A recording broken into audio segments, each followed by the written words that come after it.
Hi Dave's. இப்போ இந்த array வேல்யூவை நம்ம நார்மலாக டிஸ்ப்ளே பண்ணால் எக்கோ கொடுத்து டிஸ்ப்ளே பண்ணோன்னா ஆர்டராக வரும். பட் எனக்கு வந்து ரேண்டமைஸாக பண்ணணும்.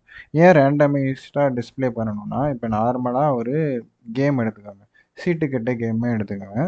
நீங்கள் அதில் பார்த்தீங்கன்னா சீட்டுக்கட்டு விழுகிறப்ப நமக்கு டிஸ்ப்ளே ஆகுறதுன்னா ரேண்டமைஸ்டாக வரும். ஸோ நமக்கு ரேண்டமைஸ்டாக எப்படி வருதுன்னா, நான் கிவன் வேல்யூஸ் வந்து பிஹெச்பியை பொறுத்த வரைக்கும் ஷஃபிள்னு ஒரு மெத்தட் இருக்குது. அதில் நம்ம அந்த அரேயை கொடுத்துட்டோன்னா அது ஷஃபிள் ஆயிரும். ஸோ நம்ம ஷஃபிள் ஆன அரேவை ஃபார் ஈச் மூலியமாக லூப் பண்ணி வேல்யூஸை டிஸ்ப்ளே பண்ணுறோம். டிஸ்ப்ளே பண்ண வேல்யூஸ் இதான்.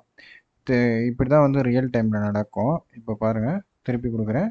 திருப்பி இப்போ பார்த்தீங்கன்னா டிஸ்ப்ளே பண்ண அவுட்புட் வேறு வருதா. ஸோ இந்த மாதிரி ஒரு லாஜிக் யோசிச்சு பார்த்தேன், எப்படி இந்த சீட்டுக்கட்டு கேம்ஸ்லாம் நடக்குதுன்னு சொல்லிட்டு. ஸோ உங்களுக்கு ஏதாச்சும் இந்த மாதிரி வேறு ஏதாச்சும் லாஜிக் தெரியணும், இந்த மாதிரி ரியல் டைம் அப்ளிகேஷன் தெரியும்னா கமெண்ட் பண்ணுங்கள்.